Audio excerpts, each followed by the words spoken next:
Melanjutkan sore itu setelah markas disimpan ke dalam subruang milik Jungyom, nampak semua orang yang berada di sana kebingungan dan sedang mencerna apa yang terjadi. Komandan gadungan kemudian bertanya tentang bangunan markas yang tiba-tiba hilang tanpa jejak entah kemana. Jungyom yang masih terikat di kursi pun merasakan efek samping yang sama seperti pertama kali dia menyimpan gudang pusat pengiriman ke dalam subruangnya. Dia merasa mual dan sangat lemas. Kebingungan di sore itu berubah menjadi ketakutan setelah menyadari ada sesuatu yang berbahaya mendekat. Dari kejauhan, kawanan Wife terlihat sedang mendekat dalam jumlah yang sangat banyak. Semua orang di sana lari tunggang langgang mencari tempat perlindungan agar tidak diserang. Jungyom, dengan kemampuan subruangnya, dapat mengeluarkan kapak untuk membuka ikatannya. Komandan gadungan itu memerintahkan semua bawahannya untuk menembak Wife kecil terlebih dahulu sebelum menyerang yang besar secara bersamaan. Namun, seekor Wife mendekatinya dan bersiap untuk menyerang. Wife itu memiliki ukuran yang sangat besar, hampir setinggi gedung 3 lantai. Di sisi lain, Jungyom berusaha menyelamatkan seseorang dengan membawanya masuk ke dalam subruangnya. Sistem memberikan informasi bahwa pria yang dibawa Jungyom bernama Han, seorang prajurit asli yang sebelumnya ditemukan dalam keadaan sekarat. Jungyom memperhatikan salah satu Wife yang lebih besar di antara kawanannya. Seolah mengerti kemampuan Jungyom, monster itu terus menatap ke arah subruang dengan rasa penasaran. Sementara itu, komandan gadungan masih sibuk memberikan perlawanan yang terlihat tidak berarti. Dia sesumbar bahwa dirinya sudah naik level sehingga tubuhnya tidak selemah dulu. Namun, hal itu sia-sia karena Wife besar langsung menerkamnya, mengakhiri semua kegaduhan di sana. Sesampainya di dalam subruang, Yongsu segera berlari ke arah Jungyom untuk membantunya. Jungyom mengatakan bahwa dirinya dalam kondisi baik, tetapi Han yang dibawanya terluka parah dan tidak sadarkan diri. Yongsu bertanya tentang identitas pria itu, tetapi Jungyom tidak mengetahui latar belakangnya. Namun, dia menduga bahwa para tentara gadungan telah menyiksa para tentara yang tersisa. Dengan bantuan Yongsu, Jungyom segera menyiapkan kasur untuk Han dan mulai memikirkan langkah selanjutnya. Karena mereka tidak memiliki pengetahuan medis, mereka hanya bisa mengira-ngira kondisi Han. Kemudian, Yongsu bertanya tentang bangunan besar yang tiba-tiba muncul di dalam subruang. Jungyom menjelaskan bahwa dia baru saja menambahkan bangunan itu ke dalam subruangnya. Bangunan itu ternyata adalah gedung pusat komunikasi militer tempat Jungyom pernah disandera. Mereka terkejut melihat betapa besar dan megahnya gedung itu, hampir menyerupai pangkalan militer. Jungyom menambahkan bahwa saat dia dibawa ke sana sebelumnya, matanya dalam keadaan tertutup, sehingga dia tidak menyadari ukuran gedung tersebut. Jungyom kemudian memerintahkan Yongsu untuk menjaga Han sementara dia memeriksa gedung yang baru ditambahkannya. Dalam hati, Yongsu bertanya-tanya apa yang sebenarnya direncanakan Jungyom dengan membawa gedung militer ke dalam subruang. Jungyom mengendarai sepeda listriknya dengan santai untuk memeriksa isi gedung tersebut. Di dalamnya, ia menemukan beberapa kendaraan militer yang sudah terparkir dengan lengkap. Dia menyadari bahwa ini berarti dia bisa menggunakan senjata, amunisi, peledak, hingga kendaraan militer. Namun, berbeda dengan gudang yang memiliki PEX untuk mengurusi semuanya, persediaan di gedung ini tampak terbatas. Saat dia menyebutkan hal itu, PEX segera mengoreksi bahwa semua yang ada di dalam subruang diprogram dengan sistem PEX, sehingga bisa digunakan seperti gudang pusat. PEX juga menambahkan bahwa karena gedung itu cukup besar, subruang kini akan dibagi menjadi 2 sektor. Sektor 1 untuk gudang pusat dan sektor 2 untuk gedung militer. Namun, saat ini PEX masih melakukan identifikasi barang agar dapat diduplikasi dan dikirim keluar subruang, sehingga barang-barang itu belum bisa digunakan dengan skill pengiriman hingga proses selesai. Mendengar penjelasan PEX, Jungyom hampir tidak percaya bahwa kemampuannya ternyata sangat hebat. Dia segera bertanya kepada PEX tentang waktu yang dibutuhkan untuk menyelesaikan proses tersebut. PEX tidak dapat memberikan perkiraan waktu yang pasti, tetapi ia bisa menambahkan beberapa barang terlebih dahulu. Jungyom kemudian memilih senjata, amunisi, dan granat untuk menghadapi kawanan Wife tadi. Dia juga memberikan perintah kepada PEX untuk membatasi siapa saja yang dapat meminta barang dari gedung militer demi keamanan. Setelah itu, Jungyom melihat situasi di luar yang sudah sangat kacau. Para wife telah membunuh semua tentara gadungan di sana. Mengingat jumlah wife yang sangat banyak, satu-satunya cara adalah dengan mengajak Yongsu untuk menaklukkan kawanan wife dengan seluruh persenjataan yang tersedia. Mereka pun mulai bersiap. Jungyom bertanya kepada Yongsu apakah dia pernah menembak sebelumnya. Dengan percaya diri, Yongsu berkata bahwa akhirnya dia bisa menggunakan berbagai senjata untuk mengasah keterampilannya, sesuatu yang sudah lama tidak dia lakukan sejak menjadi pasukan cadangan. Yongsu segera membidik para wife dan bersiap menembak. Pertempuran pun dimulai. Ribuan peluru ditembakkan ke arah kawanan wife, menciptakan kerusakan yang luar biasa. Beberapa wife kecil berhasil terbunuh dengan senjata tersebut. Setelah menumbangkan beberapa monster, Yongsu tampak puas karena ini pertama kalinya dia menembakkan begitu banyak peluru dalam satu pertempuran. Setelah beberapa saat, banyak monster yang mulai bertumbangan. Yongsu mengatakan bahwa mereka telah membunuh semuanya, tetapi Jungyom menyadari bahwa itu belum selesai. Dia belum melihat wife yang paling besar di antara mereka. Ternyata, wife terbesar bersembunyi di balik portal agar tidak terlihat. Sepertinya wife yang paling besar itu memiliki kecerdasan yang lebih tinggi dibandingkan yang lain.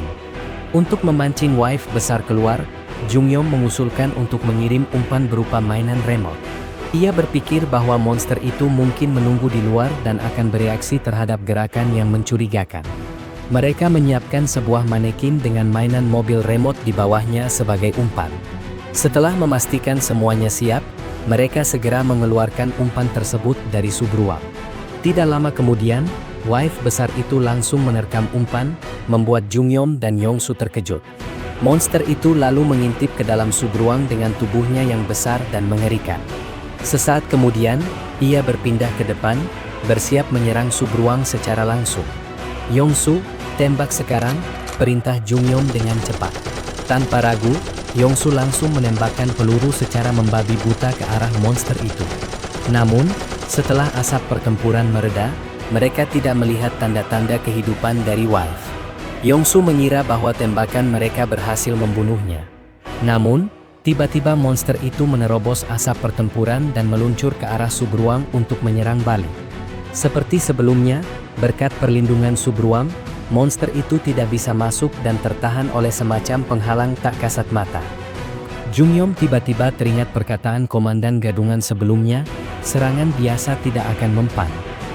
Seketika, ia menyadari sesuatu. Monster ini memiliki sistem pertahanan yang tidak terlihat. Tanpa berpikir panjang, Jungyom mengambil granat dari subruang dan melemparkannya ke arah wife. "Mana yang lebih kuat, pertahananmu atau seranganku?"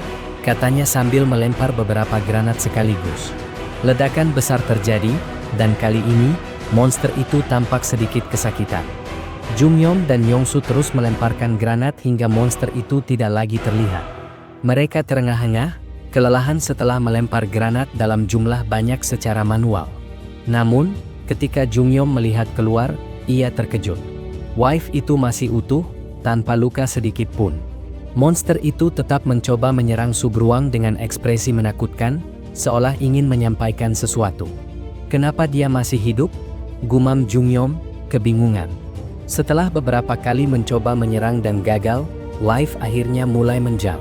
Medan pertempuran yang sebelumnya rata kini berubah menjadi kubangan besar akibat serangan mereka. Tanpa membuang waktu, mereka segera mengemudikan kendaraan militer menuju kota selanjutnya. Namun, sepanjang perjalanan, Yongsu masih kepikiran tentang wife tadi. Monster itu bisa saja menyerang lagi kapan saja. Jungyom mengangguk. Ia juga merasa khawatir. Sambil berpikir, ia berandai-andai. Kalau saja aku punya bom yang lebih kuat dari granat tadi, mungkin bisa menghabisinya dalam sekali serang. Namun, ia juga menyadari bahwa ledakan besar bisa membahayakan orang-orang yang mungkin masih terperangkap di kota. Lalu, ia memikirkan cara lain. Bagaimana kalau aku melempar benda yang sangat berat dengan kecepatan tinggi, pikirnya. Mungkin dengan cara ini, ia bisa mengalahkan wife tanpa menyebabkan kerusakan yang terlalu luas. Untuk berjaga-jaga, ia segera mengecek jumlah batu mana yang dimilikinya. Ketika melihat jumlahnya, ia terkejut. Sebanyak ini? Mungkin aku mendapatkannya setelah mengalahkan kawanan wife sebelumnya. Beberapa skill pun ditingkatkan. Jungyom meningkatkan kecepatan peluncuran dari 100 km per jam menjadi 150 km per jam, mengurangi waktu jeda antara peluncuran dari 5 detik menjadi 1 detik, meningkatkan jumlah objek yang bisa dikirim bersamaan dari 2 menjadi 4, serta memperpanjang jarak peluncuran dari 25 meter menjadi 50 meter. Setelah semua peningkatan, ia masih memiliki 189 batu mana tersisa. Dengan jumlah itu, ia bisa membuka skill baru yang belum ia pahami sepenuhnya, lab peningkatan. Saat itu, mereka masih dalam perjalanan menuju Gangnam. Jungyom meminta Yongsu untuk berhenti sejenak agar ia bisa menguji skill barunya sekaligus beristirahat. Namun, karena hingga kini belum ada tanda-tanda monster di sekitar, Yongsu memilih untuk tetap berkendara, sementara Jungyom dapat meninggalkan kendaraan sesaat untuk masuk ke subruangnya. Untuk berjaga-jaga, Yongsu mengusulkan agar Jungyom tetap membuka portal subruang saat mereka berjalan, sehingga jika terjadi sesuatu, ia bisa langsung masuk. Jungyom ragu, tetapi akhirnya mencoba, dan ternyata berhasil. Dengan begitu, ia bisa tetap masuk ke dalam subruang tanpa harus khawatir meninggalkan Yongsu di luar. Eksplorasi skill lab peningkatan. Di dalam subruang, Jungyom mulai mengeksplorasi lab peningkatan yang baru saja dibukanya. Sekilas, tidak ada yang terlihat istimewa. Namun, sistem segera memberikan deskripsi. 1. Skill penggabungan dapat menggabungkan lebih dari 2 benda, mengabaikan kondisi fisik. 2. Skill pemisahan dapat memisahkan objek menjadi komponen dasar material pembentuknya. Jungyom segera berpikir untuk menggunakan skill penggabungan pada senjata dan magazin agar tidak perlu repot-repot mengisi ulang peluru. Ia hanya perlu mengganti senjata yang sudah otomatis terisi peluru baru. Untuk skill pemisahan, ia terpikirkan untuk memisahkan granat dari pinnya, sehingga saat melemparnya nanti, ia tidak perlu repot menarik pin satu persatu. Namun, ia ragu, apakah granat itu akan langsung meledak jika disimpan dalam keadaan tanpa pin?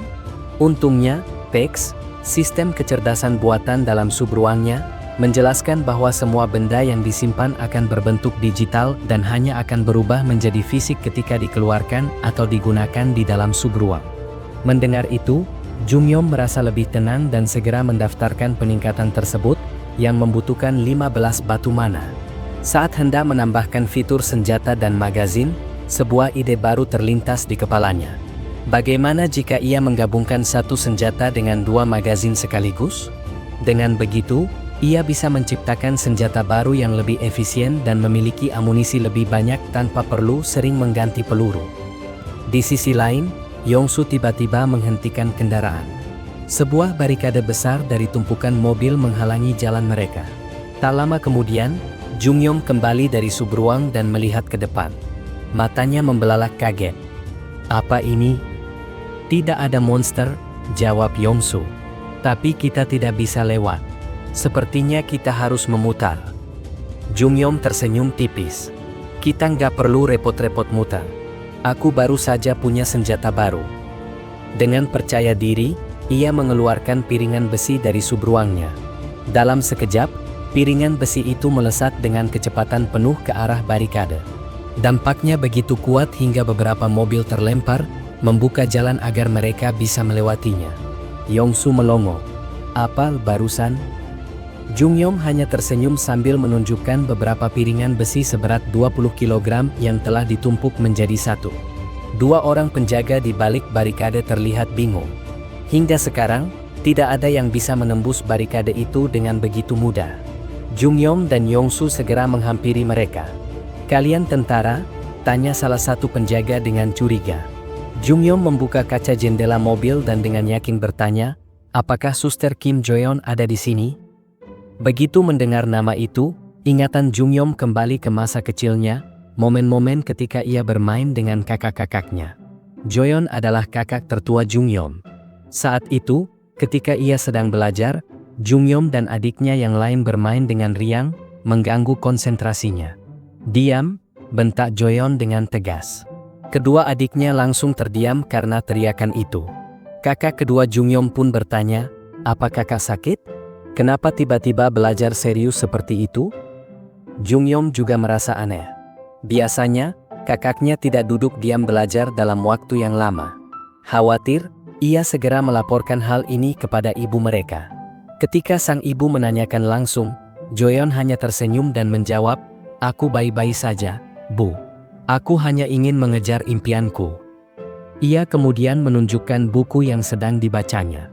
Di sampulnya tertulis, "Bahkan jika dunia akan berakhir esok, tetaplah rawat orang yang sakit."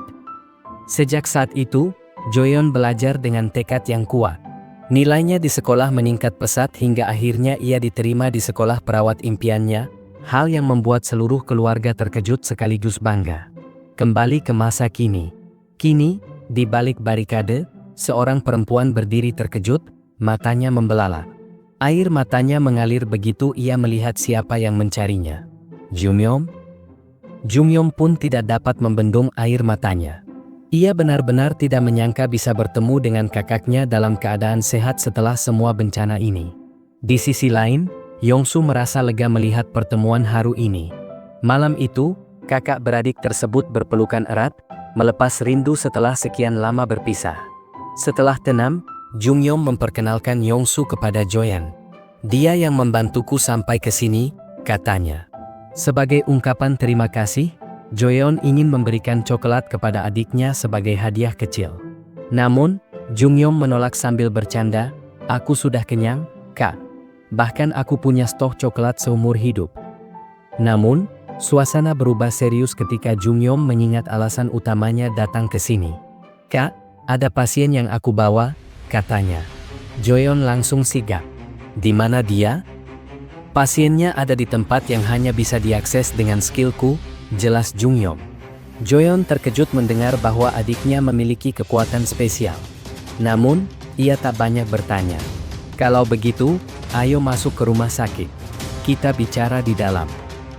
Jungyom mengiyakan dan mengajak Yongsu ikut. Di dalam rumah sakit. Begitu memasuki rumah sakit, Jungyom melihat banyak pengungsi yang sedang dirawat. Tempat itu penuh sesak, dan banyak orang terlihat lemah akibat kekurangan makanan dan perawatan medis yang layak. Setelah sampai di ruangan yang lebih sepi, Jungyom membuka portal subruangnya. Mata Joyeon membesar melihat pemandangan di dalamnya. "Bangunan ini semua milikmu?" tanyanya tak percaya. Jungyom hanya tersenyum. "Nanti aku jelaskan, Kak. Sekarang yang lebih penting adalah pasien ini." Dari dalam subruang, ia mengeluarkan seorang tentara yang terbaring lemah di tempat tidur. Namanya Han. "Bagaimana keadaannya?" Joyeon segera memeriksa kondisi Han. Wajahnya berubah serius. "Sejak kapan dia dalam keadaan seperti ini?" "Belum lama. Aku menemukannya di perjalanan ke sini," jawab Jungyom. Joyeon menghela napas. "Keadaannya buruk. Aku tidak yakin dia bisa diselamatkan." Mendengar itu, Jungyom dan Yongsu terkejut. Namun, saat memeriksa lebih dalam, tiba-tiba cahaya hijau muncul dari tangan Joyeon. Jungyom terpana. "Kakak punya skill?" Joyeon mengangguk. "Aku baru menyadarinya beberapa waktu lalu. Ini adalah skill penyembuhan, tapi levelku masih rendah. Aku butuh waktu, dan pemulihannya akan sulit. Tapi setidaknya, dia tidak akan mati." Joyeon segera memberikan pertolongan pertama. Bukan luka yang menjadi masalah utama, tetapi kekurangan nutrisi yang parah. Saat membantu, Jungyom tersenyum dan berkata, "Kakak benar-benar mempraktikkan apa yang dulu kakak baca, bahkan saat dunia sudah berakhir, kakak tetap merawat orang yang sakit." Joyeon mendelik kesal. "Aku seorang perawat, tahu." Setelah perawatan awal diberikan, Joyeon akhirnya bertanya tentang skill adiknya. Jungyom pun mulai bercerita dari awal tentang kekuatan spesialnya. Sementara itu, tanpa sadar, Joyeon mulai makan dengan sangat lahap, menikmati makanan yang diberikan Jungyom sambil mendengarkan cerita adiknya.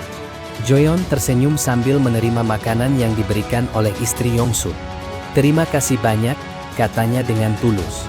Istri Yongsu membalas dengan lembut, "Kalau masih lapar, aku punya banyak roti. Dan jika kalian butuh tempat istirahat, aku sudah menyiapkan ruangan untuk kalian." Setelah itu, ia pergi meninggalkan mereka berdua agar bisa berbicara lebih leluasa. Jungyom menatap kakaknya dengan serius. Kak, aku harus bergegas ke kota berikutnya untuk mencari kakak kedua. Aku ingin kakak ikut denganku. Namun, ekspresi Joyeon berubah. Ia menggeleng. Aku tidak bisa pergi. Jungyom mengira alasannya adalah karena pasien. Namun, Joyeon menjawab dengan suara rendah, bukan hanya karena pasien, tapi ada masalah besar di sini. Sementara itu, di ruangan petinggi rumah sakit, seorang pria bernama Seong Hak duduk dengan wajah penuh perhitungan. Ia adalah orang yang mengatur seluruh logistik, makanan, air, dan bahkan batu mana di tempat ini. Ia bertanya kepada bawahannya, siapa anak itu? Bawahannya, seorang pria berotot dengan tubuh besar, menjawab, namanya Jungyom. Dia adik dari perawat Joyeon. Mata Seong Hak menyipit. Jadi dia datang hanya untuk mencari makanan dan minuman? Bawahannya mengangguk. Kemungkinan besar. Senyum licik muncul di wajah Seong Hak. Kalau begitu, kita bisa menggunakan Joyeon untuk keuntungan kita. Bawahannya tertawa kecil. Tapi, kalau dia macam-macam, aku bisa mengatasinya. Tidak mungkin bocah itu lebih kuat dari aku. Seong Hak mengangguk. Bagus, sambut dia dengan hangat. Berpura-puralah menjadi orang baik. Oh, dan barikade yang tadi dirusak?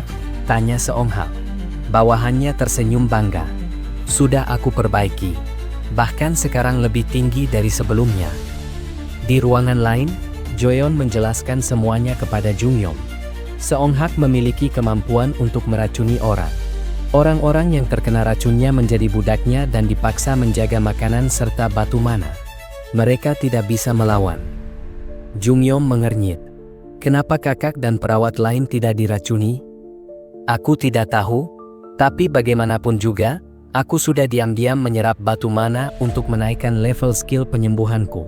Tinggal sedikit lagi, dan aku bisa menyembuhkan mereka. Joyeon menggenggam tangannya erat. Karena itu, Jungyom, lebih baik kau segera pergi. Temukan kakak kita yang lain. Aku akan bertahan di sini selama mungkin. Namun, Jungyom menolak mentah-mentah. Kalau masalahnya hanya makanan yang dikontrol oleh Seong Hak, aku punya solusi yang sangat gampang. Joyeon terkejut. Apa maksudmu? Jungyom tersenyum percaya diri. Kakak cukup duduk tenang dan lihat bayi-bayi. Tanpa ragu, Jungyom mengaktifkan skillnya. Dalam sekejap, logistik dalam jumlah besar mulai muncul di lorong rumah sakit. Makanan, air, dan kebutuhan pokok memenuhi ruangan, bahkan sampai menumpuk. Bawahan Seong Hak datang membawakan laporan bahwa Jungyom telah membawa makanan. Namun, ekspresinya tetap biasa saja karena ia mengira bahwa Jungyom hanya datang berdua dengan satu kendaraan militer kecil, yang tentu saja hanya mampu membawa makanan dalam jumlah terbatas. Seong Hak, dengan sombongnya, menjelaskan bahwa rencananya akan tetap berjalan dengan mudah. Jika Jungyom benar-benar membawa makanan, cepat atau lambat orang-orang akan menghabiskannya dan akhirnya kembali meminta makanan darinya. Namun, wajah Seong Hak berubah drastis ketika bawahannya melanjutkan laporan bahwa jumlah makanan yang dibawa oleh Jungyom ternyata 3 kali lipat lebih banyak dibandingkan dengan persediaan yang dimiliki Seong Hak. Sontak, ekspresi Seong Hak berubah tegam. Ia segera memikirkan berbagai kemungkinan, seperti apakah Jungyom memiliki kemampuan untuk mengecilkan objek dan mengembalikannya ke ukuran normal, atau bahkan kemampuan melipat gandakan barang. Tidak ingin membuang waktu, Seong Hak segera memerintahkan bawahannya untuk menyerahkan obat beracun kepada Jungyom dan Yongsu. Jika mereka menolak, maka mereka harus dibunuh. Sementara itu, setelah Jungyom mengirimkan makanan, ia segera membagikannya kepada semua orang di rumah sakit. Selain untuk membantu mereka, ia juga ingin mencari orang yang memiliki skill berbahaya seperti yang dikatakan oleh Joyeon sebelumnya. Jungyom pun bertanya kepada Joyeon mengenai bawahan Seong Hak. Joyeon menjelaskan bahwa sebagian besar dari mereka tidaklah berbahaya, kecuali satu orang. Dari hanya sekali melihat, Jungyom langsung bisa merasakan aura mengancam dari pria tersebut. Orang itu sangat besar dan kuat. Setelah dunia menjadi kacau, pria ini datang jauh-jauh dari kota sebelah hanya demi memastikan keselamatan ibunya yang dirawat di rumah sakit. Namun, kini ia telah menjadi bawahan Seong Hak dan tengah mencari Jungyom untuk memberikan racun yang telah disiapkan sebelumnya. Saat melihat pria tersebut dari dekat, Jungyom benar-benar terkesima dengan fisiknya. Dialah yang membangun barikade mobil di depan rumah sakit, yang melindungi semua orang di dalamnya. Pria ini bernama Hyunggu. Hyunggu akhirnya menemukan Jungyom dan meminta untuk berbicara dengannya. Jungyom setuju, karena sebenarnya ia juga ingin berbicara dengannya. Keduanya pun keluar dari rumah sakit. Begitu mereka berdiri berhadapan, Hyunggu langsung menyodorkan dua pilihan kepada Jungyom. Pilihan pertama, ia meminum obat yang diberikan kepadanya. Pilihan kedua, ia menolak dan mati di tempat. Hyunggu menambahkan bahwa lari hanyalah usaha yang sia-sia. Namun, dengan santainya, Jungyom justru memilih opsi ketiga. Aku akan mengurungmu di sini, sekarang juga. Tanpa peringatan, Hyunggu melesat dengan kecepatan tinggi, menyerang langsung ke arah Jungyom. Namun, serangannya terhenti di depan portal Subruang. Dari dalam portal, Pex muncul dengan bola bowling di tangannya. Dengan kekuatan penuh, ia melempar bola bowling ke arah dada Hyunggu dengan kecepatan 90 km per jam, membuat pria besar itu terpental ke belakang. Jungyom, dari dalam Subruang, bertanya dengan nada mengejek, "Apa sakit?" "Sayang sekali, aku akan terus melemparnya." Bola bowling kedua melesat, kali ini menyasar kaki Hyunggu. Raut wajah pria besar itu menunjukkan bahwa ia mulai merasakan sakit. Dalam kebingungannya, ia bertanya-tanya jenis skill apa yang dimiliki oleh Jungyom. Namun sebelum ia sempat menganalisis situasi, setumpuk piringan besi tiba-tiba jatuh di hadapannya. Jungyom berbicara dengan tenang, "Jangan coba-coba bergerak. Jika piringan ini menimpa tubuhmu, tulangmu akan patah." Beberapa tumpukan piringan besi mulai jatuh, mengelilingi Hyunggu. Dalam waktu singkat, pria besar itu benar-benar terkurung seperti dalam sangkar besi raksasa. Jungyom sempat khawatir bahwa serangan ini bisa membunuh Hyunggu, namun ternyata pria besar itu masih bertahan berkat skill yang dimilikinya. Dari dalam rumah sakit, Joyeon mendengar suara benturan keras dan segera bertanya kepada Jungyom, "Apa kau bertemu dengan Hyunggu?" Jungyom menjawab santai, "Ya, aku baru saja bertemu dengannya. Aku sedang dalam perjalanan kembali." Namun, Joyeon mulai panik. "Di mana Hyunggu sekarang?" Jungyom tersenyum kecil, lalu menunjuk keluar rumah sakit. Joyeon menatap ke arah yang ditunjukkan dan terbelalak kaget. Di depan rumah sakit, berdiri sebuah menara raksasa dari tumpukan piringan besi. "Apa yang sebenarnya terjadi?" tanya Joyeon. Jungyom hanya menjawab singkat, "Hyunggu terperangkap. Ceritanya panjang." Kemudian, ia menambahkan, "Masalah kita sudah beres. Tinggal menunggu Yongsu tiba, lalu kita bisa pergi." Namun, tidak lama kemudian, Yongsu muncul dalam keadaan lemah. "Jungyom, kepalaku sakit sekali," ucapnya dengan suara lemah. Joyeon segera mengenali gejala awal keracunan. Dengan cemas, ia bertanya kepada Yongsu apakah ia memakan sesuatu yang mencurigakan. Yongsu menjawab bahwa ia hanya menyerahkan makanan dan menerima beberapa ucapan terima kasih. Namun, Joyeon yang lebih teliti melihat ada luka kecil di jari Yongsu. "Itu pasti cara mereka meracunimu? Seseorang berpura-pura berterima kasih dan sengaja menyentuhmu," ujar Joyeon serius. Tanpa ragu, Jungyom langsung membawa Yongsu masuk ke dalam subruang untuk mencegah efek racun yang lebih buruk. Situasi menjadi semakin genting. Bagaimana cara mereka menyembuhkan Yongsu? Namun, begitu Yongsu masuk ke dalam subruang, sebuah notifikasi muncul di sistem Jungyom. Energi yang tidak teridentifikasi mencoba memasuki subruang. Sistem telah memblokirnya. Sistem menjelaskan bahwa karena subruang adalah domain pribadi, koneksi energi dari luar tidak mungkin masuk. Dengan kata lain, racun dalam tubuh Yongsu otomatis hilang karena efek sistem. Seketika, sakit kepala yang sebelumnya menyiksanya menghilang sepenuhnya. Melihat hal ini, sebuah ide muncul di kepala Jungyom. Tanpa membuang waktu, ia membuka portal subruang tepat di bawah kaki Hyunggu. Seketika, Hyunggu terjatuh ke dalamnya. Sistem mencatat bahwa Hyunggu diizinkan masuk. Tidak lama kemudian, sistem melepaskan pendaftaran Hyunggu dari subruang, dan Jungyom mengeluarkannya kembali di hadapannya. Dengan cara ini, racun dalam tubuh Hyunggu ikut menghilang. Setelah sadar bahwa dirinya telah terbebas dari pengaruh racun, Hyunggu langsung mencari ibunya.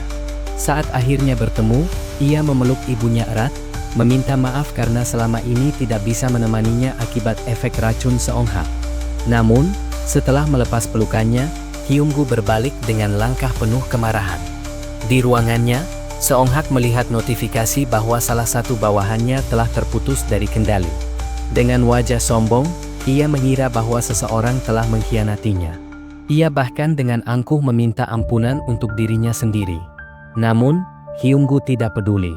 Tanpa banyak bicara, ia langsung melayangkan pukulan keras ke arah Seonghak. Di sebuah ruangan, Jungyom sedang berdiskusi tentang cara menyelamatkan seluruh orang di rumah sakit yang masih dalam pengaruh racun.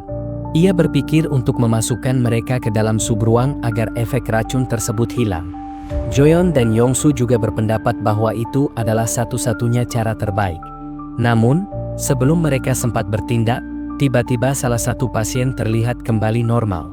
Tak lama setelah itu, banyak orang lain juga mulai sadar dari efek racun. Saat Jungyom masih mencerna apa yang sedang terjadi, Hyunggu datang dengan pakaian yang berlumuran darah. Ia dengan tenang mengatakan bahwa masalah racun telah ia selesaikan sampai tuntas. Setelahnya, Hyunggu membungkuk dan mengucapkan terima kasih kepada Jungyom karena telah menyelamatkan dirinya, ibunya, dan semua orang di rumah sakit. Jungyom juga berterima kasih karena Hyunggu telah membantu menyelesaikan masalah. Meskipun ia tidak bertanya lebih lanjut tentang cara yang digunakan oleh Hyunggu, karena ia sudah tahu jawabannya. Ia pun meminta maaf karena telah melempar bola bowling terlalu keras. Namun, Hyunggu menjelaskan bahwa tidak ada tulangnya yang patah, hanya luka lebam saja.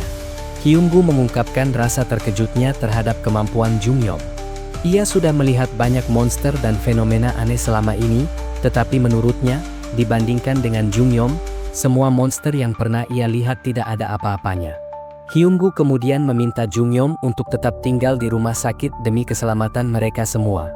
Namun, Jungyom dengan tegas menolak karena ia masih harus mencari keluarganya yang belum diketahui keberadaannya. Hyunggu memahami keputusan tersebut dan mendoakan agar Jungyom dapat kembali dengan selamat bersama keluarganya. Sebelum pergi, Jungyom bertanya kepada Hyunggu tentang kota asalnya. Mendengar pertanyaan itu, ekspresi Hyunggu berubah. Ia memperingatkan bahwa Jungyom tidak bisa pergi ke sana sekarang. Keesokan paginya, sebelum Jungyom meninggalkan rumah sakit, ia meninggalkan logistik yang cukup untuk Hyunggu dan semua orang di sana. Setelah menyelesaikan urusan mereka, akhirnya Jungyom melanjutkan perjalanannya bersama Yongsu dan Joyeon. Di perjalanan, Yongsu menanyakan tentang tembok yang disebutkan oleh Hyunggu sebelumnya.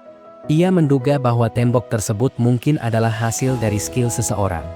Jungyom berpikir hal yang sama, tetapi yang jelas, ia harus menemukan cara untuk melewati dinding itu. Menurut cerita Hyunggu, setelah ia meninggalkan kota, tembok besar tiba-tiba muncul dan terus tumbuh hingga akhirnya lebih tinggi dari gedung-gedung di kota tersebut, mengisolasi seluruh wilayah. Hyunggu juga menambahkan bahwa mustahil mencapai kota itu melalui jalur darat, satu-satunya cara masuk adalah melalui jalur udara. Selain itu, monster yang ada di dalam kota berbeda dari biasanya. Di sana hanya ada monster tulang, yang bisa disebut undead. Mereka tetap hidup meskipun telah dibunuh, seperti mayat berjalan. Jungyom menyadari bahwa perjalanan menuju kota itu akan jauh lebih sulit dan berbahaya. Namun, ia tetap harus mencari cara untuk masuk karena kakak keduanya berada di sana. Meski begitu, ia tidak khawatir sedikit pun, karena menurutnya, bahkan tanpa kekuatan khusus, kakaknya mampu membasmi semua monster yang ada di sana. Tiba-tiba, dari dalam subruang, Joyeon memanggil Jungyom. Ia mengatakan bahwa tentara yang sebelumnya diselamatkan oleh Jungyom akhirnya sadar. Tentara itu mengucapkan terima kasih dan memperkenalkan dirinya sebagai Han, dari Batalion Komunikasi Intelijen ke-50. Han terlihat kebingungan dan bertanya di mana ia berada. Ia mengenali pusat komando, tetapi melihat bangunan lain di sekitarnya, yang membuatnya semakin bingung. Jungyom menjelaskan bahwa saat ini mereka berada di dalam subruangnya, dan bangunan yang ada di dalamnya adalah gudang pengiriman. Di luar, mereka masih berada di Gangnam, dan tujuan mereka selanjutnya adalah Eoljiro. Namun, Han semakin kebingungan dengan penjelasan itu. Joyeon kemudian menjelaskan dengan lebih sederhana bahwa mereka sedang berada di dalam kemampuan Jungyom, tetapi di dunia nyata, mereka tetap berada di Gangnam. Mendengar penjelasan itu, Han akhirnya mengerti. Namun, Han tiba-tiba meminta untuk segera diturunkan di dunia nyata. Jungyom terkejut dan menegaskan bahwa ia tidak berniat mencelakainya. Yongsu pun ikut meyakinkan Han bahwa mereka hanya ingin membantunya. Han segera mengklarifikasi bahwa ia tidak mencurigai mereka, tetapi ia merasa tidak enak telah merepotkan. Walaupun ia tidak bisa menjelaskan alasannya, ia harus segera menghubungi kepala staf gabungan. Mengetahui betapa pentingnya hal ini bagi Han, Jungyom pun memanggil Pax untuk membawakan susu dan roti. Ia memberikan makanan tersebut kepada Han dan meminta agar ia menjelaskan apa yang sebenarnya terjadi. Han awalnya ragu, tetapi setelah melihat lebih banyak makanan lezat yang disediakan Jungyom, ia akhirnya mulai bercerita. Han menjelaskan bahwa suatu hari, makhluk dari dunia lain tiba-tiba muncul secara bersamaan di seluruh dunia. Monster-monster itu bukan hanya berupa binatang, tetapi juga serangga raksasa, tanaman, bahkan elemen geografis seperti pegunungan yang tiba-tiba terbentuk di beberapa wilayah. Monster-monster dari dunia lain menyerang semua yang mereka lihat, baik manusia maupun makhluk lain dari dimensi mereka sendiri. Namun, beberapa manusia mendapatkan skill khusus yang memungkinkan mereka bertarung melawan monster. Pemerintah pun mulai merekrut orang-orang berbakat ini untuk bergabung dalam unit khusus. Pada awalnya, semuanya berjalan dengan baik. Para manusia yang memiliki skill menunjukkan performa luar biasa dalam membasmi monster. Namun, semuanya berubah ketika wave muncul. Monster ini tidak bisa ditembus oleh senjata atau granat. Han berusaha menghubungi wilayah lain untuk meminta bantuan, tetapi tidak ada jawaban. Mereka pun tidak punya pilihan lain selain bertempur. Di bawah komando Han, pasukannya berjuang mati-matian menuju pusat komando komunikasi. Banyak dari mereka terluka atau bahkan tewas di perjalanan. Setelah beberapa hari, mereka akhirnya berhasil mencapai pusat komando, tetapi tempat itu sudah kosong, hanya menyisakan sebuah surat. Surat tersebut berisi tentang pemberontakan. Han menjelaskan bahwa para manusia yang sebelumnya direkrut karena memiliki skill berkhianat. Mereka membantai para tentara dan mengambil alih pusat komando. Mendengar cerita ini, semua orang yang ada di dalam subruang terkejut. Han menegaskan bahwa ia harus segera memberitahu kepala staf gabungan tentang pemberontakan ini. Jungyom memahami situasi yang terjadi. Ia berjanji akan menurunkan Han di markas gabungan setelah menyeberangi sungai. Ia juga menyarankan agar Han beristirahat sebelum mereka berangkat. Namun, sebelum Jungyom keluar dari subruang, seekor orc sudah menunggu di depan portal. Tanpa ragu, ia menggunakan piringan untuk menyingkirkan orc itu dengan mudah. Han hanya bisa terdiam melihat betapa mudahnya mereka mengalahkan monster-monster itu. Sebelum selesai terkagum oleh skill Jungyom, sebuah kendaraan militer muncul di depannya atas perintah Jungyom. Jungyom berkata bahwa dia akan segera sampai dan akan membiarkan portalnya terbuka sehingga Han dapat melihat situasi yang terjadi di luar. Han berpikir bahwa Jungyom adalah seseorang yang sangat berbahaya. Dia memiliki kemampuan untuk melemparkan barang apapun dengan kecepatan tinggi dan bahkan dapat mengirimkan sebuah kendaraan militer. Dalam perjalanan, Han melihat Jungyom terus melemparkan piringan besi untuk mengalahkan monster sambil berjalan. Dari jendela, Han juga melihat batu mana keluar setelah Jungyom membunuh monster itu dan memasukkannya ke dalam subruangnya. Han terus terkagum dengan beberapa skill lainnya milik Jungyom, di antaranya kemampuan untuk mengirimkan 4 barang secara bersamaan, menarik kembali barang yang telah dikirimkannya, dan bahkan mengumpulkan batu mana setelah membunuh monster.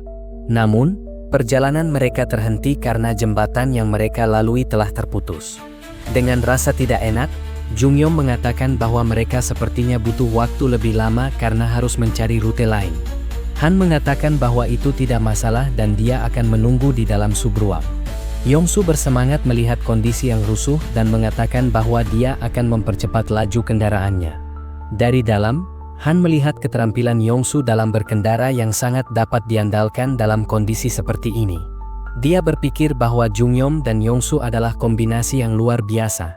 Setelah memutar arah, akhirnya mereka menemukan jembatan yang dapat dilalui. Namun, Jungyom memperhatikan sesuatu yang janggal. Dia melihat tembok yang sebelumnya dibicarakan ternyata sangat tinggi. Jungyom dan Yongsu segera menuju ke sana untuk mencari cara melewatinya. Han mendengar percakapan mereka dan sebuah ide terlintas di pikirannya. Setelah perjalanan panjang, akhirnya Han tiba di pusat komando gabungan. Dia berterima kasih kepada Jungyom dan Yongsu yang telah membantunya. Jungyom melihat jumlah batu mananya yang berjumlah 427. Dia butuh 1000 batu mana untuk meningkatkan subruangnya agar dapat menyimpan bangunan jika memungkinkan. Sebelum mereka pergi, Han meminta mereka berdua untuk ikut dengannya jika mereka mau. Han menawarkan batu mana jika mereka bersedia membantu pemerintahan. Namun, Jungyom menolak karena menurutnya keluarganya jauh lebih penting dalam kondisi sekarang. Namun, karena ada direktur, Jungyom bertanya apakah dia bisa mendapatkan sebuah helikopter. Di sebuah ruangan, direktur melihat peta dan mempertimbangkan beberapa wilayah yang masih bertahan. Namun, dia tidak mendapatkan informasi lebih lanjut tentang beberapa lokasi yang masih bertahan. Setelah itu, bawahannya memberitahu bahwa seseorang ingin menemuinya. Direktur gabungan terkejut karena Han dari pusat komando masih bertahan. Han segera menghadap direktur dan menyerahkan surat yang sebelumnya dia dapatkan dari markas pusat. Dia menjelaskan informasi yang dimilikinya sekaligus tentang Jungyom dan Yongsu yang telah membantunya. Setelah itu, mereka segera menemui Jungyom dan Yongsu untuk berterima kasih atas pelayanan mereka kepada negara. Kepala staf sudah mendengar tentang skill Jungyom dan permintaannya mengenai helikopter.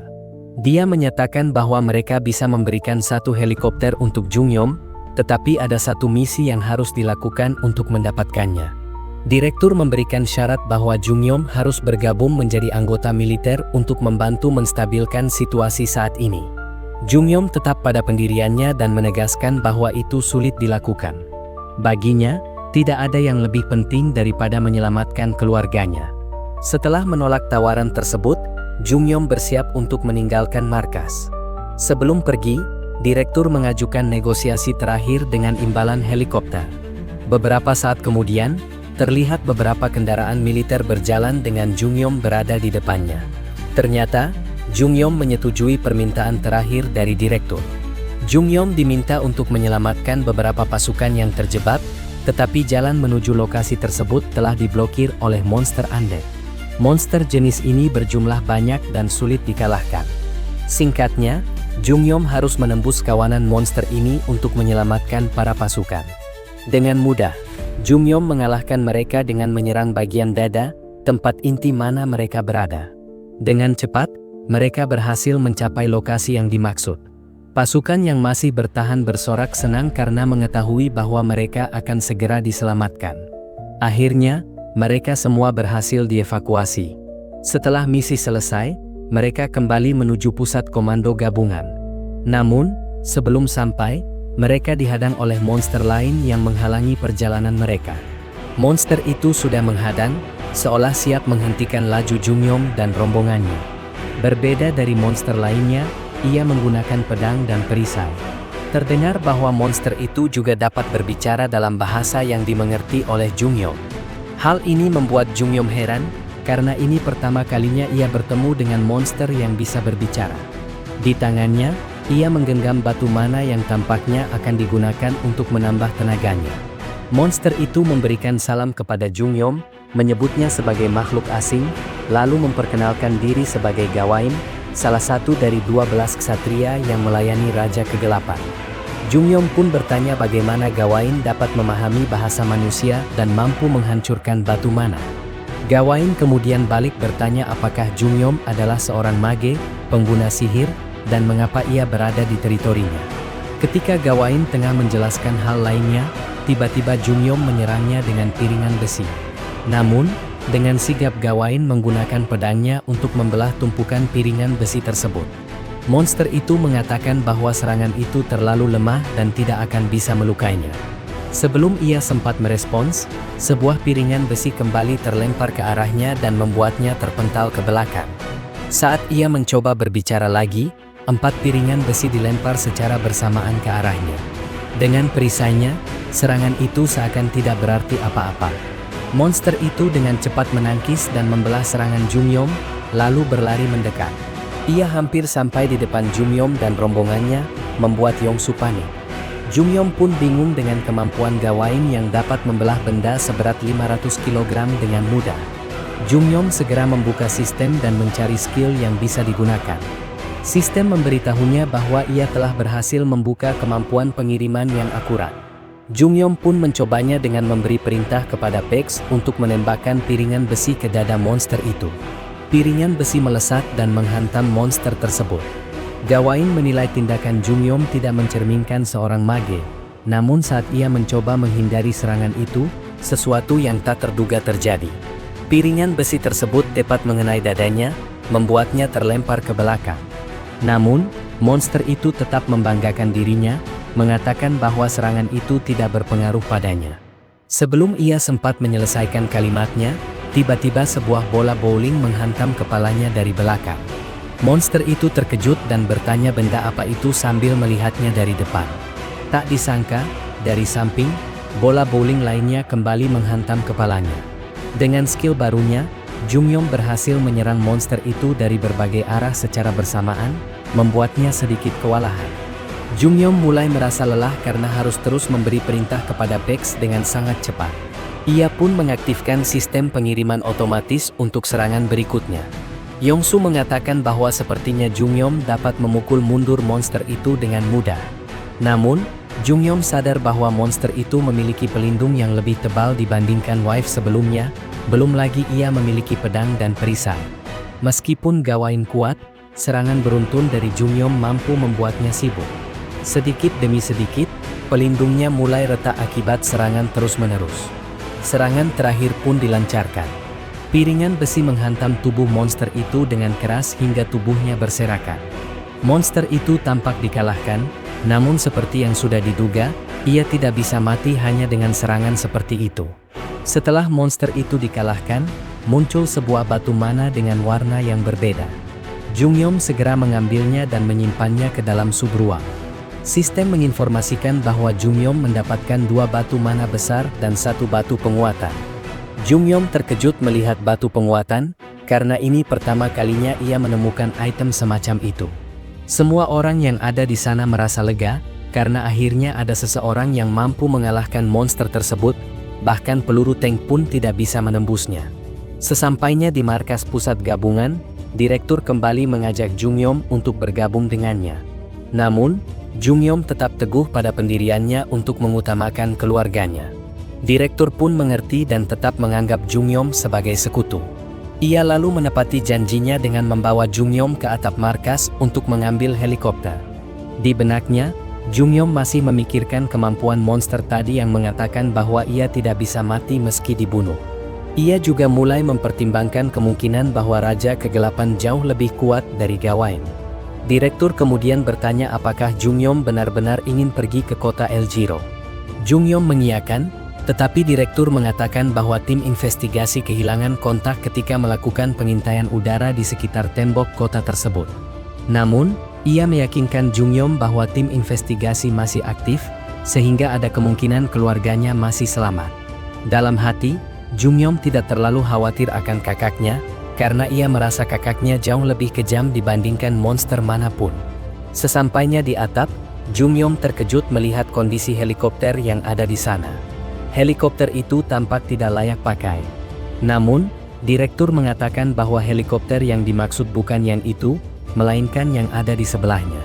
Tampak sebuah helikopter besar dan canggih milik markas militer. Jumyom dan Yongsu terkesima melihatnya. Yongsu, yang sebelumnya kelelahan karena menaiki tangga, mendadak kembali bersemangat setelah melihat helikopter tersebut. Yongsu ternyata sudah mengetahui bahwa helikopter jenis itu adalah model spesial, dan ia sangat antusias untuk menaikinya. Direktur bertanya apakah Yongsu pernah mengendarai helikopter sebelumnya.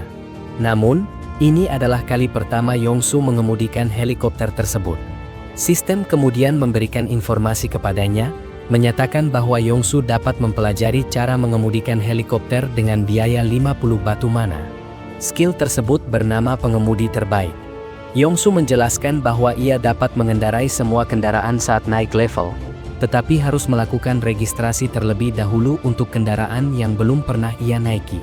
Sebelum Yongsu meningkatkan levelnya, Direktur ingin menunjukkan sesuatu yang berhubungan dengan batu mana. Ia berjalan menuju helikopter, membuat Jungyom penasaran dengan apa yang akan ditunjukkan. Direktur kemudian membuka sebuah koper yang berisi penuh dengan batu mana dan memberikan 200 batu mana sebagai hadiah tambahan karena telah menyelesaikan misi sebelumnya. Tanpa berpikir panjang, Yongsu segera menggunakan batu mana tersebut untuk membuka skill barunya. Setelah mempelajari cara mengemudikan helikopter, Yongsu tampak sangat bersemangat dan tidak sabar untuk segera menerbangkannya. Dengan penuh kegirangan setelah mengetahui cara mengemudikan helikopter, ia meminta waktu untuk melakukan persiapan. Ekspresi Jungyom menunjukkan bahwa ia merasa sesuatu yang buruk akan terjadi. Sambil bersiap, Jungyom memeriksa item baru yang ia dapatkan setelah mengalahkan monster ksatria sebelumnya. Ia memiliki 2 batu mana besar yang bisa dipecah menjadi 200 batu mana biasa, sehingga total batu mana miliknya menjadi 1393.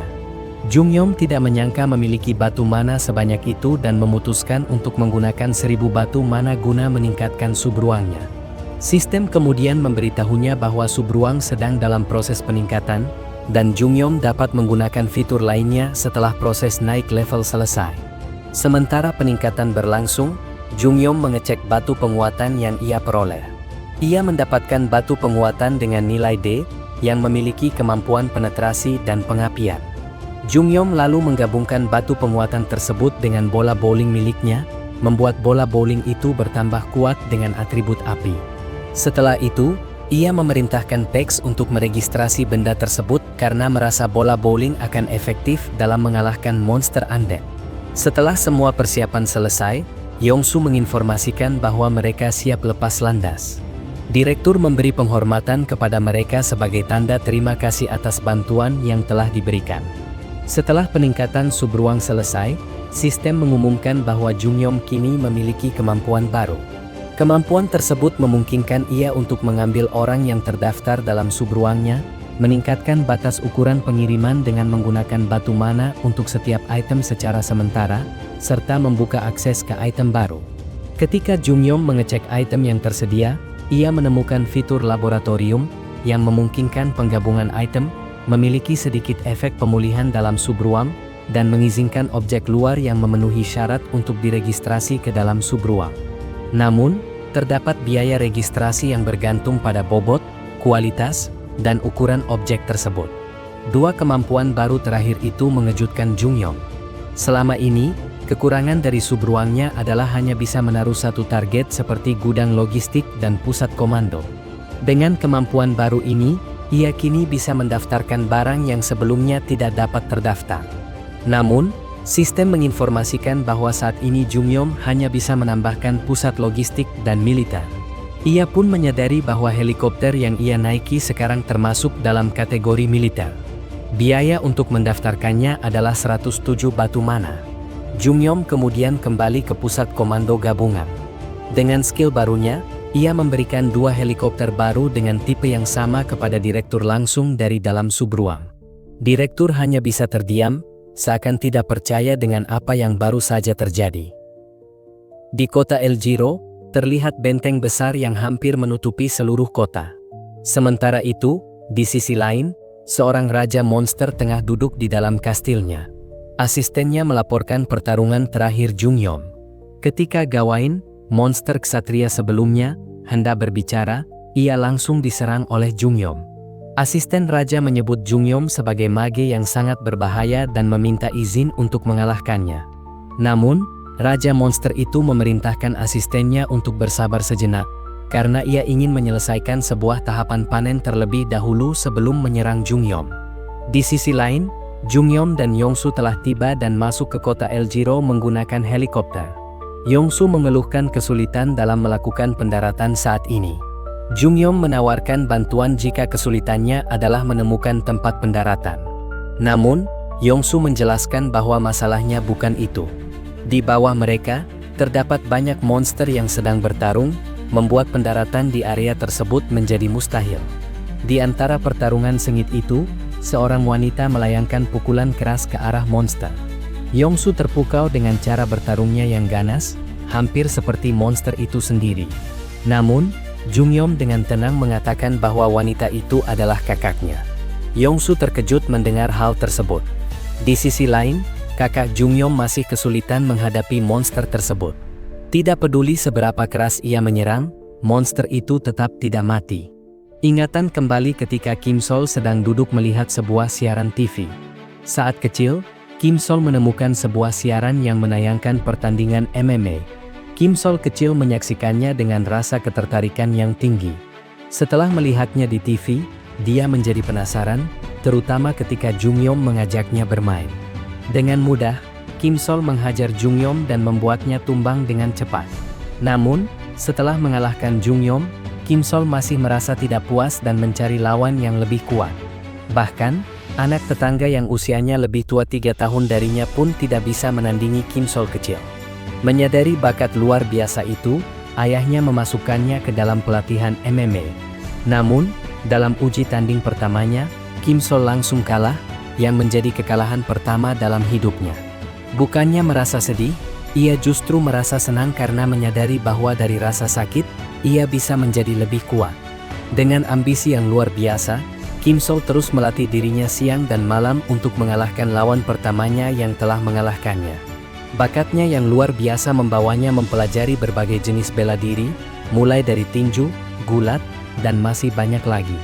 Hingga kelas 7, ia tidak memiliki lawan lagi di divisi junior.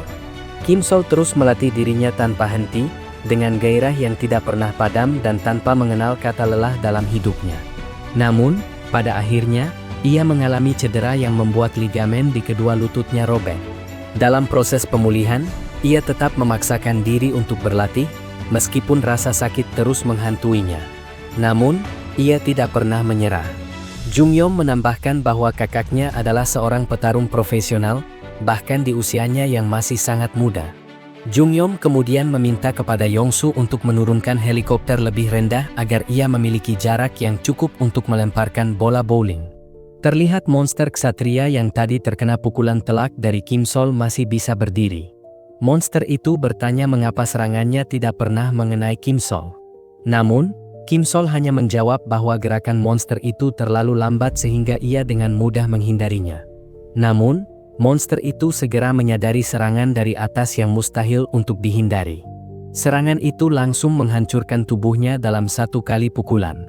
Ternyata, Jungyom menggunakan bola bowling yang telah diperkuat dengan api sehingga tingkat kerusakannya bertambah.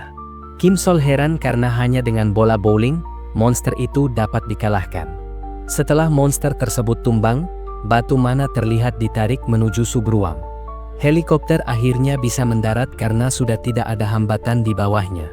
Jungyom turun dengan sombong dan menyapa kakaknya. Kim Sol terkejut melihat adiknya bisa mencapai tempat itu dalam keadaan baik-baik saja. Ketiga saudara itu akhirnya berkumpul kembali di dalam subruang milik Jungyom. Kim Sol menjelaskan bahwa ia memiliki kemampuan untuk menciptakan penghalang, dan karena fisiknya sudah kuat sejak awal, kemampuan itu menjadi lebih hebat lagi. Jungyom merasa senang karena bisa menemukan kedua kakaknya dengan selamat berkat kemampuan subruangnya.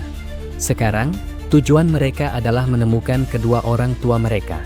Jungyom segera mengajarkan cara menggunakan PEX, yang memungkinkan mereka untuk memesan apapun. Ia juga mengatakan bahwa di dalam subruangnya terdapat keluarga Yongsu. Joyeon bertanya apakah mereka akan segera berangkat, dan Jungyom mengiyakan karena langit-langit benteng akan segera menutup. Namun, terlihat bahwa langit-langit benteng sudah hampir tertutup sepenuhnya. Hingga akhirnya, benteng itu tertutup rapat, memaksa mereka mencari cara lain untuk keluar dari dinding tersebut. Jungyom dan Yongsu segera terbang menggunakan helikopter. Jungyom menggunakan kemampuannya untuk menyerang tembok dengan bola bowling api. Serangan bertubi-tubi dari atas helikopter hanya mampu menggores tembok sedikit. Jungyom berpikir untuk menyimpan dinding itu di dalam subruang, tetapi itu tidak memungkinkan karena ada batasan besar yang dapat disimpan. Selain itu, ia hanya memiliki beberapa batu mana yang sebelumnya digunakan untuk mengirimkan helikopter. Kim Sol mengingat kata-kata monster sebelumnya, yang mengatakan bahwa tetap berada di dalam dinding sama dengan mati. Jika mereka ingin selamat, mereka harus menemui Raja Kegelapan dan memintanya untuk mengeluarkan mereka dari dalam dinding. Jungyom bergumam, bertanya-tanya bagaimana cara menemukan Raja Kegelapan. Yongsu dengan santai mengatakan bahwa itu adalah hal yang mudah. Ia langsung memacu helikopter dengan kecepatan tinggi dan berkata bahwa mereka akan sampai dalam 5 menit. Di Kastil Raja Kegelapan, seorang bawahan memberikan laporan bahwa salah satu ksatrianya mati dalam satu serangan. Sebelum mati, ksatria itu mengatakan bahwa Jungyom adalah seorang mage. Raja ksatria marah karena mengira Jungyom ingin mengganggu panennya dan segera mencari keberadaan mereka. Namun, bawahannya mengatakan bahwa tidak perlu repot-repot mencari mereka karena mereka sedang dalam perjalanan menuju kastil. Tak lama kemudian, helikopter yang mereka tumpangi tiba. Karena Yongsu mengendarai helikopter dengan kecepatan tinggi, wajah Jungyom menjadi sangat pucat. Raja Kegelapan mengira ia adalah undead karena wajahnya tampak seperti mayat hidup. Sesampainya di kastil, Jungyom langsung merasa mual dan muntah karena mabuk perjalanan. Namun, sebelum sempat beristirahat, suara teriakan monster terdengar dari depan. Seekor monster kelelawar tiba-tiba menyerang. Dengan sigap, Kim Sol melayangkan pukulan ke arah monster tersebut. Pukulan itu begitu kuat hingga membuat monster itu terpental dalam satu kali serangan. Monster itu nampaknya belum mati dan masih bisa bersuara. Hal yang mengejutkan adalah jumlah monster tersebut ternyata sangat banyak. Terlihat banyak mata yang mengintai dari belakang, siap menyerang. Jungyom segera memerintahkan Yongsu agar masuk ke dalam subruang karena situasinya sudah semakin berbahaya. Namun, bukannya takut, Kim Sol justru merasa tertantang oleh jumlah monster yang begitu banyak. Dengan penuh semangat, Kim Sol maju lebih dulu, tak sabar ingin menghajar monster-monster tersebut. Ia menghantam setiap monster yang menyerangnya dengan ekspresi penuh gairah bertarung. Di tengah pertarungan sengit, seekor monster kelelawar diam-diam menyerang dari belakang. Monster itu berhasil menggigit leher Kim Sol, tetapi ia dengan sigap langsung membantingnya menggunakan tangan kosong. Beruntung, lehernya tidak terluka karena ia memiliki skill penghalang. Melihat kakaknya begitu bersemangat, Jungyom membiarkannya bersenang-senang sejenak. Sambil itu, Jungyom mengecek sistem, berharap menemukan sesuatu yang bisa membantunya. Sistem memberitahu bahwa ia dapat melakukan perubahan dengan skill lab subruangnya. Sementara itu, Kim Sol terus membantai beberapa monster dengan kekuatannya. Namun, ia masih merasa belum puas dan ingin bertarung lebih banyak lagi. Tak lama kemudian, para monster mulai menunjukkan perilaku aneh. Tak disangka, mereka tiba-tiba bergerak menuju portal, di mana terdapat alat yang baru saja dibuat oleh Jungyom. Alat itu bernama pengusir nyamuk besar, yang ternyata efektif menarik perhatian monster kelelawar. Duduk santai menikmati hasil kerjanya, Jungyom berkata bahwa dengan alat itu, ia tinggal bersantai sementara para monster dengan sendirinya tertarik ke alat tersebut. Di tempat lain, Raja Kegelapan memanggil bawahannya untuk menerima laporan. Bawahannya menyampaikan bahwa ada seorang mage dan seorang manusia yang memiliki kekuatan setara dengannya. Raja Kegelapan tampak bingung menghadapi kakak beradik tersebut. Sebagai solusi, ia berencana memanggil bawahannya yang bernama Lancelot. Namun, ada risiko besar jika Lancelot dipanggil. Meski demikian, Raja Kegelapan tetap melakukannya karena menurutnya, hanya Lancelot yang memiliki kekuatan setara dengan Jungyom. Untuk memperkuat bawahannya, ia mengorbankan salah satu anak buahnya dan mengekstraknya menjadi batu mana. 3 batu mana tersebut kemudian digabung menjadi satu di dalam tubuh bawahannya, menghasilkan sinar merah yang mulai bersinar terang. Di dalam lab subruangnya, Jungyom kembali menciptakan alat baru menggunakan skillnya. Kali ini, ia membuat pengusir nyamuk elektrik ekstra besar. Melihat senjata baru itu, Kim Sol tampak gembira. Jungyom kemudian menjelaskan tentang skill penggabungannya, yang memungkinkan ia menggabungkan beberapa objek, meskipun kualitas barang akan menurun jika terlalu banyak digabungkan. Jungyom memperhatikan kakaknya yang terus menggaruk lehernya, dan bertanya ada apa. Kim Sol menjawab bahwa salah satu monster kelelawar sempat menggigitnya. Jungyom terkejut karena dalam subruang seharusnya racun bisa hilang. Namun, Kim Sol malah bercanda bahwa ia kini berubah menjadi vampir dan ingin menggigit leher Jungyom. Merasa lelucon kakaknya tidak lucu, mereka berdua segera bergerak menuju tempat Raja Kegelapan. Sesampainya di sana, Raja Kegelapan langsung menyambut mereka dengan tatapan tajam. Dari balik kursi tahtanya, tampak dua sosok bayangan misterius. Raja Kegelapan kemudian bertanya mengapa mereka ikut campur dalam urusannya dan membuat kekacauan. Jungyom dengan santai menjawab bahwa mereka tidak perlu repot-repot mencarinya. Kim Sol pun semakin bersemangat mendengar itu. Raja Kegelapan mulai berbicara tentang sesuatu yang tidak dipahami oleh Jungyom dan Kim Sol, tentang kerajaan kegelapan lainnya. Namun, kakak beradik itu mengabaikan ucapannya karena merasa itu membosankan. Mendengar reaksi mereka, Raja Kegelapan langsung marah dan mengancam akan membunuh mereka di tempat.